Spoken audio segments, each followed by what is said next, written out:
तो दोस्तों आप सभी को याद ही होगा, कुछ समय पहले खबर निकल कर आई थी, सिप्री द्वारा एक खबर छापी गई थी जिसमें ये देखने के लिए मिला कि जो दशकों से रशिया द्वारा दुनिया भर में हथियार बेचने के मामले में दूसरा पायदान कब्जा कर रखा गया है, इसको काफी जल्दी रिप्लेस कर देगा फ्रांस। और फ्रांस रशिया को हराकर दुनिया में दूसरे पायदान पर पहुंच जाएगा हथियारों के एक्सपोर्ट के मामले में।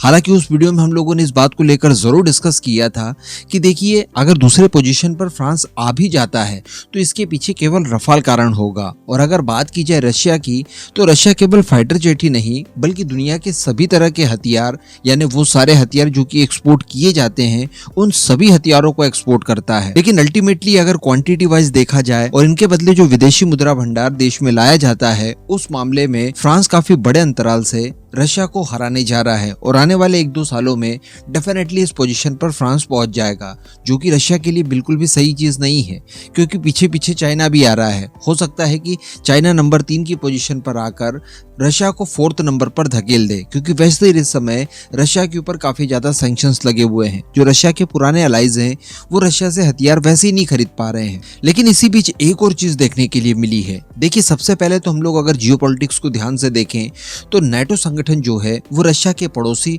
और रशिया से ही अलग हुए उन देशों के ऊपर अपना इन्फ्लुएंस जमा रहा है जो कि सोवियत यूनियन के जमाने से रशिया के साथ घुले मिले हुए थे। जिसमें अगर रिसेंट एग्जांपल देखा जाए तो हम लोग यूक्रेन का नाम ले सकते हैं, जो कि सोवियत यूनियन से ही अलग हुआ और नाटो में जाने के लिए वो इतना आतुर है कि इस समय रशिया के साथ एक फुल फ्लेज वॉर लड़ रहा है।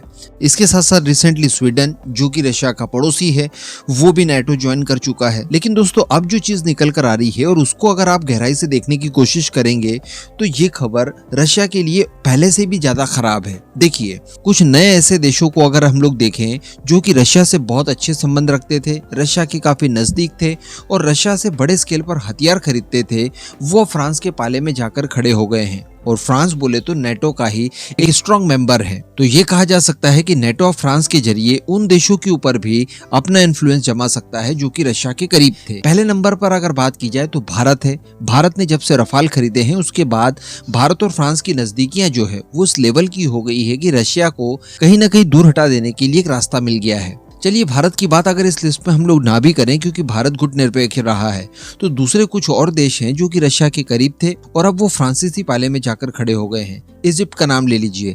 इजिप्ट भी काफी बड़े स्केल पर हथियारों की खरीद करता है और इसमें सबसे ज्यादा नंबर्स में वो रशियन हथियारों को ही खरीदता था। लेकिन जब से उसने रफाल खरीदे हैं वो रफाल से काफी ज्यादा खुश है और आने वाले समय में रफाल को लेकर और रिपीटेड ऑर्डर दिए जा सकते हैं। इसके अलावा मैंने आपको 2 दिन पहले ही बताया था कि आर्मेनिया, जो कि सोवियत यूनियन से ही अलग होकर एक देश बना है और रशिया के ऊपर ही उसकी सारी जवाबदारी रही है, आज तक रशियन हथियारों की बूते ही वो सरवाइव करते आया है। अब वो फ्रांस के पाले में जाकर खड़े होते हुए दिखाई दे रहा है। उसने न केवल पहले भारत से हथियारों की खरीद की, बल्कि अब फ्रांस से भी हथियार खरीद कर फ्रांस के साथ जो अपने संबंध है उन्हें और मधुर करने के लिए वो लगातार प्रयास कर रहा है। और कोई बड़ी बात नहीं होगी कि इन फ्यूचर रफाल भी कुछ क्वांटिटी में आर्मेनिया को फ्रांस द्वारा सौंप दिए जाएं। और इसको लेकर रशिया ने भी कई सारी धमकियां वगैरह दी थी, हम लोगों ने सबको लेकर डिस्कस किया था। अल्टीमेटली आर्मेनिया जो है वो रशिया के हाथों से जा ही चुका है।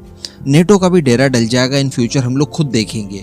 अब इसी सीरीज में एक नया नाम और निकल कर आ रहा है और ये नाम है उज्बेकिस्तान का। उज्बेकिस्तान भी हम लोग जानते हैं कि सोवियत यूनियन से ही अलग हुआ है और इस समय उज्बेकिस्तान की बात की जाए तो डिफेंस को लेकर खासकर वो पूरी तरह से निर्भर है रशिया के। इवन अगर उज्बेकिस्तान की एयरफोर्स के बारे में बात की जाए तो इसमें 38 की संख्या में MiG-29 फाइटर्स हैं, 20 के नंबर में Su-27 है, 20 की संख्या में Su-25 है। इसके साथ साथ बताया ये भी जा रहा है कि Uzbekistan multi role fighter jet acquire करने के लिए रशिया से Su-30 SMB खरीदने जा रहा था। लेकिन दोस्तों, अचानक यहाँ पर हो जाती है फ्रांस की एंट्री। जी हाँ, और अभी 2 नवंबर 2023 को इमैनुअल मैक्रोन यानी फ्रांसीसी राष्ट्रपति उज्बेकिस्तान का विजिट करते हैं और इसी दौरान उज्बेकिस्तान द्वारा फ्रांस के साथ स्ट्रैटेजिक पार्टनरशिप की बात कही गई।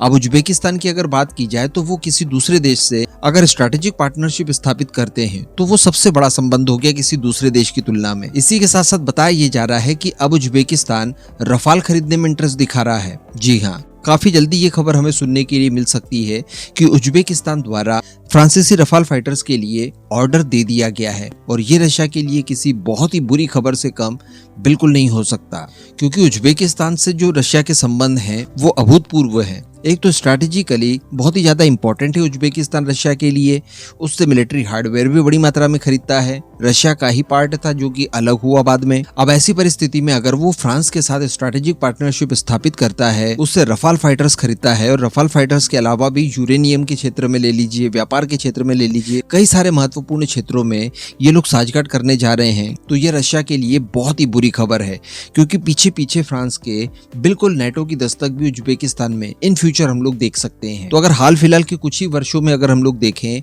तो इजिप्ट, भारत, आर्मेनिया और अब उज्बेकिस्तान, इतने सारे महत्वपूर्ण देश और दोस्त रशिया के हाथ से यूं ही चले गए, और इसके पीछे जिम्मेदार केवल फ्रांसीसी रफाल है। अब इस पूरे मुद्दे पर दोस्तों आपका क्या मानना है, नीचे कमेंट करके जरूर बताइएगा।